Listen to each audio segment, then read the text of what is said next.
Another day, another BoxScore Watching episode, day number 17. We had 12 games in the NBA today, and there were some really great ones, so let's talk about them. Firstly, we talk about the Cavs winning against the Pistons without Donovan Mitchell and Darius Garland. The Cavs blow out the Pistons in Detroit as Jared Allen had 23.7 rebounds, 2 blocks, and Evan Mobley had 8 blocks, which is a sensational stat. He was not great on offense, but sensational on defense as always.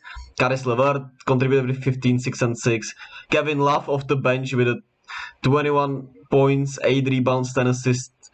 Almost a triple-double. He was sensational. Cherry Osman also contributed with 15 points. Raul Neto had 10 points. Great win for the Cavs. As for the Pistons, well, they struggled. Jaden Ivey was at least offensively pretty okay. Kate shot the 3 well.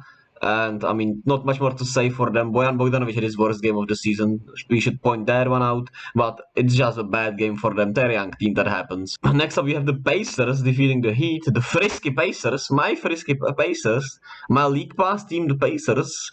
4-5 on the season. Watch out for them. The Heat are still without Jimmy Butler. Who's... The Heat are still without Jimmy Butler, so Tyler Hero is, the Heat are still without Jimmy Butler, so Max Strus is still in the starting lineup. He had 17 and 7, he was really good. Caleb Martin was really solid throughout his minutes. Bam was okay, not great, 18 and 10. Tyler Hero, 29, 5 and 5. He had a chance to win the game at the last second, he missed a shot. Kyle Lowry had a bad game. It appears it's gonna beat Kyle Lowry this season. Is gonna have one great game, one good game, one bad game, and it's gonna be a cycle with something like this. Gabe Vincent really contributed off the bench, but they got nothing from Duncan Robinson. Was 0 for 6 and minus 13. He was horrible defensively, and Dwayne Dedman, who didn't contribute much also. As for the Pacers, Chris Duarte turned his ankle. Hopefully it's not nothing major, just ankle twist that's gonna be okay in few games. Jalen Smith was really bad. He played just 11 minutes. But Miles Turner, Buddy Hield, and Tyrese Haliburton were sensational. Buddy Hield with 25.9 rebounds. Tyrese with 22, 9 and 9. Miles Turner with 16, 7 and 3 blocks. Just great game from them. And off the bench, Benedict Mathurin is just relentless. 12 times at the free throw line, 10 makes, 23 points. Also chimed in with 2 assists. He is just relentless, and I love to watch him play. He's not scared of anyone, which we knew from his, when he said that he's the best player in the league instantly.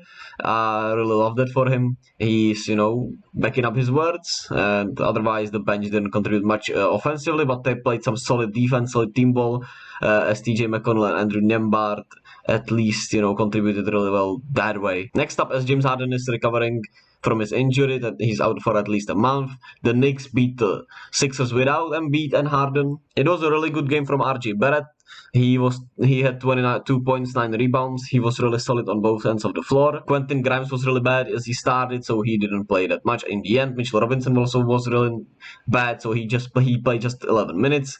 Julius Randle was solid on his standard this season. Jalen Brunson was really good, even though he missed that late free throw that almost could have been game losing. Toppin was sensational off the bench with 17 points and 3 boards. Isaiah Hartenstein continues to be a really solid role player for them with 8 points, 10 rebounds, 3 blocks. And Cam Reddish was one hell of a performer off the bench with 11 points, 3 assists, 4 of 4 from the field. Great play from him. For the Sixers, Tyrese Maxey had to take most shots. He took 29 shots, made just 10 of them, 31 points. He was still solid. He was still really good, just didn't make enough shots. Tobias Harris was really good in this game. 23 points, 9 boards, 4 assists, 9 of 15.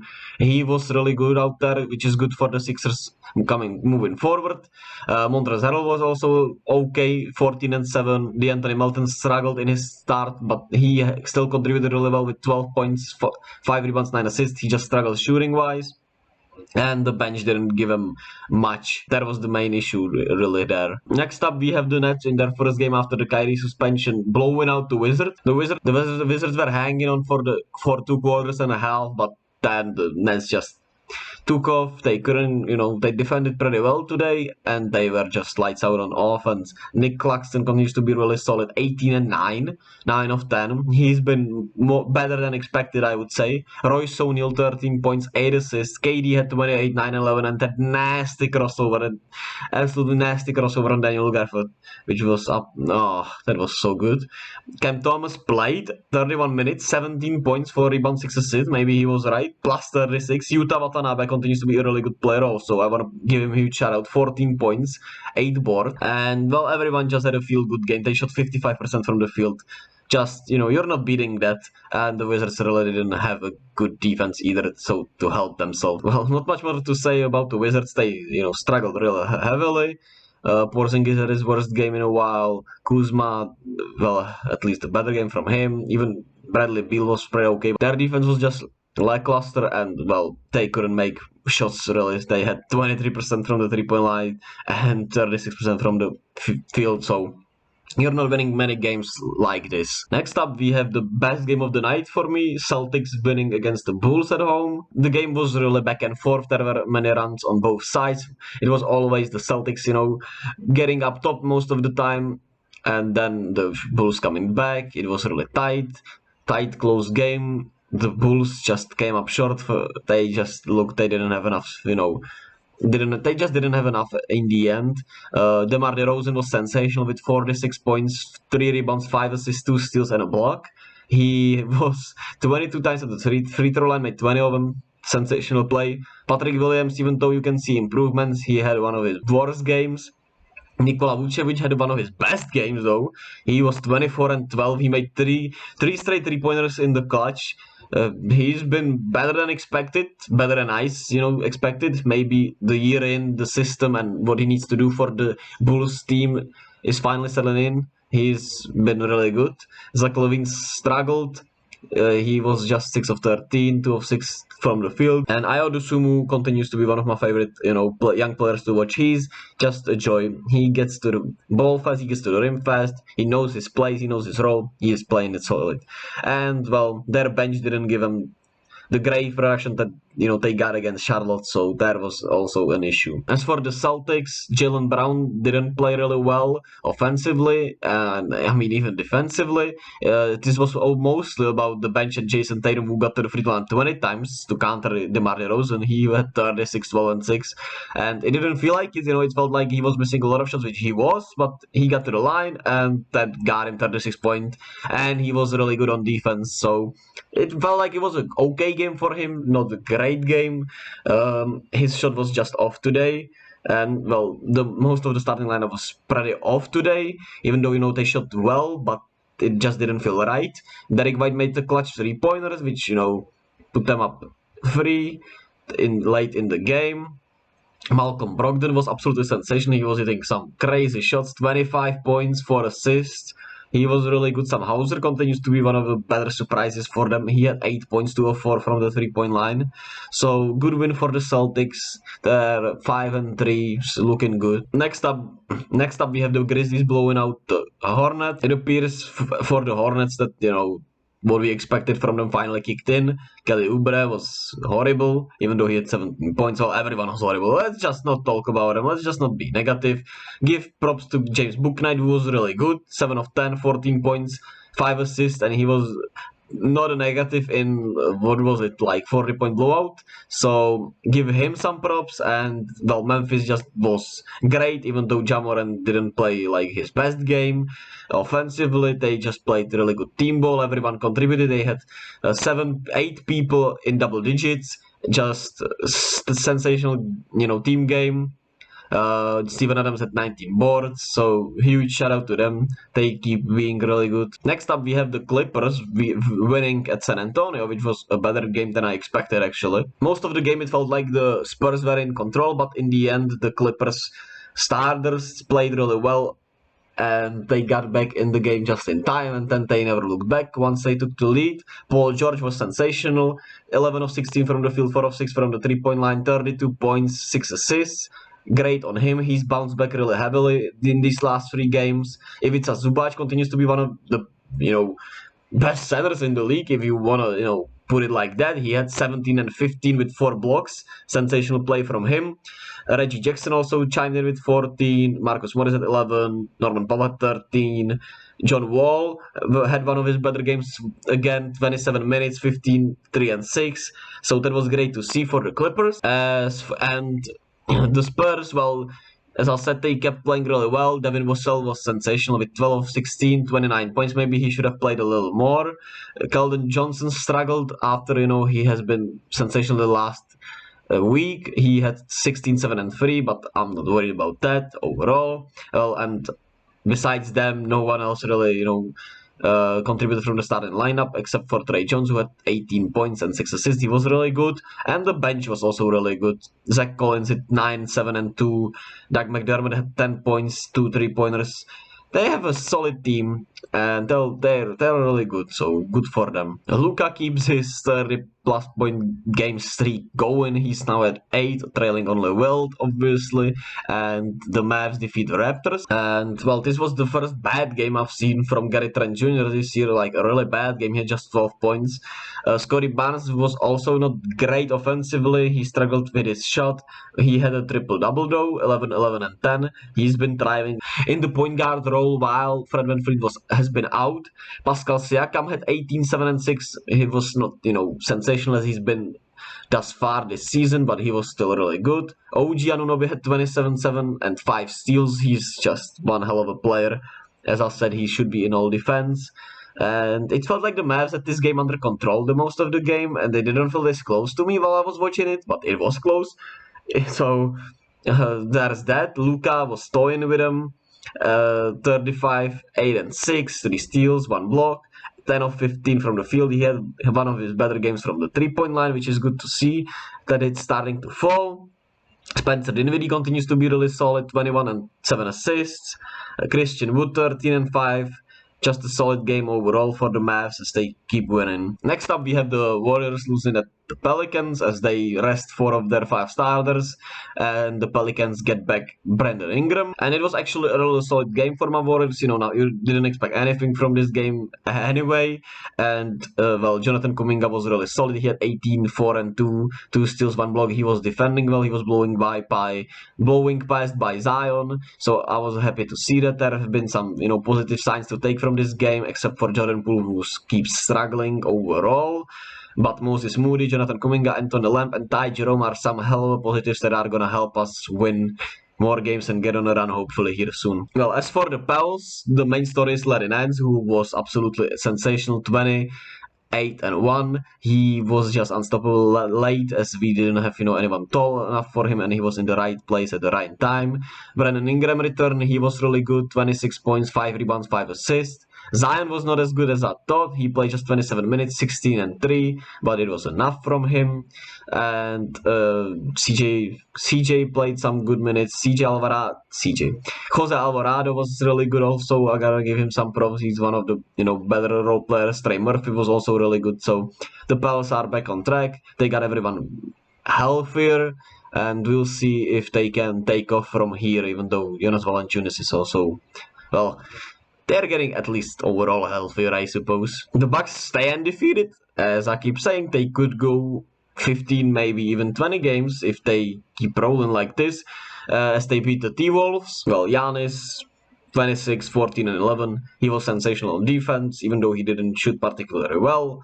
He was sensational, as always. Grayson Allen was also really good. Jrue Holiday keeps playing one of his best balls I've seen from him. He had 29, 8 and 6. Bobby Portis off the bench with 18, 8 and 5, and that was essentially enough for them to beat them. And also I want to give a huge shout out to Marjon Beauchamp, who was their first round pick this season. He had 14 and 5, 6 of 10. He was really positive out there for them, so that's great to see. And well, T-Wolves, well, their starting lineup is just not good. D'Angelo Russell is, well, he's just what he is. He will never load as he wants to. Anthony Edwards was solid, 24, 3 and 3. Felt, more impactful than he was actually. Rudy Gobert was Rudy Gobert, so there's that. He shot a 3-pointer, so that was funny kinda. Karl Anthony Towns 12, 11 and 5, but well, they just can't stop anyone. And well, with Rudy Gobert, it's a little troubling. Their offense is also kind of weird, so there's that. As I said, Jalen Noel shoots the most shots off the bench. I don't think that's good overall wise, but he was solid today, 13, 3 and 3, and he was pretty positive in the 17 minutes he played. Kyle Anderson was also really solid for them. We'll see if they figure something out, but they've been struggling to start the season as well. Also, one of the best games of this slate, the Suns losing to the Blazers without Anthony Simons and without Dame Lillard. So what an impressive win for the Blazers on the road, as Jeremy Grant hits the game winner, and he was sensational all night. 30 points, 5 assists, 10 of 17 from the field. They were leading most of the game, and they were, up front, and the Suns came storming back in the late in the third quarter. In the fourth, they took the lead. I thought the Suns would run away with it, but the Blazers, chimed in, locked in, won the game. Really good win for them, even though he probably traveled on that game winner, so there's that. But they keep playing solid defense, they keep playing hard, they keep believing in themselves, and that's all you need sometimes. Look at the scores. They had 7 people in double digits. Sensational play from Drew Eubanks in his minutes. Nestor Little was solid in his minutes. Keon Johnson didn't shoot well, but I felt like he was pretty positive for them. Justice Winslow was really good, 12, 9 and 9. They keep surprising me. They keep really surprising me, and it's great for them. Well, as for the Suns, they just, Cam Johnson had to leave in the first quarter due to some injury. Mikal Bridges was not as good as he's been these last few games, 12, 5 and 2. DeAndre Ayton, 10 of 14, 24 points, he was really solid. D-Book had 25 points. Chris Paul was bad this game, 11 assists still. Their bench was pretty solid, but they gave up defensively a lot more than they had to. So that is probably the biggest issue for them. The defense was not great from the bench unit overall. So there's that. But I mean, they lost to actually a good team, even though they were without their 2 biggest stars. So just a tough loss for the Suns. And the last game of the day, which was one hell of a game also, the Jazz beat the Lakers 130-116 as they moved to 7 and 3. And well, this was actually one hell of a game. This was a good offensive game, even though, well, the Lakers didn't defend really well, as, they have been defending really solid overall this start of this season, but today they just weren't. The Jazz got whatever they wanted. They shot 42% from the 3-point line, 50% from the field, which is just not acceptable. And Lauri Markkanen had 27, 13 and 4. He was sensational. Kelly Olynyk was also sensational, 18, 4 and 3, as he, has been. Jordan Clarkson, 20 points. Mike Conley had 15 and 10. He was clutch late there. Colin Sexton had 17 and 4 and 3, which he was really good. Walker Kessler also. THT was also a revenge game for him. He was pretty solid.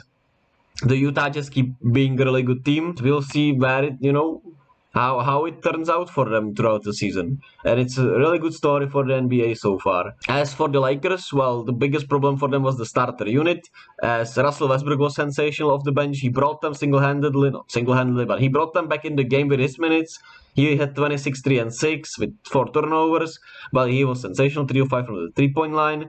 And well, he brought them back in, then the starters came back in and just wasn't nothing from there.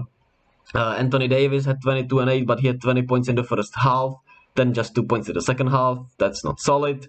LeBron was really bad, even though his stats look good. 17, 10 and 8 looks really good, but he was bad. He looked bad out there. Hope it's, he's not, still sick, but he was just bad out there. And, well, that's the reason they didn't win, essentially. Lonnie Walker at 19 points. Pretty solid for them, but the defense was atrocious. LeBron was not good, so there's your lost game, I suppose. 21. Well, that was that for today's slate of games. Let's see what we got on this fine Saturday, as 21 can hopefully do something for me, and you can subscribe and like the video. Okay, that was horrible. The Kings play the Magic at here at 10 p.m, so I'll be watching that.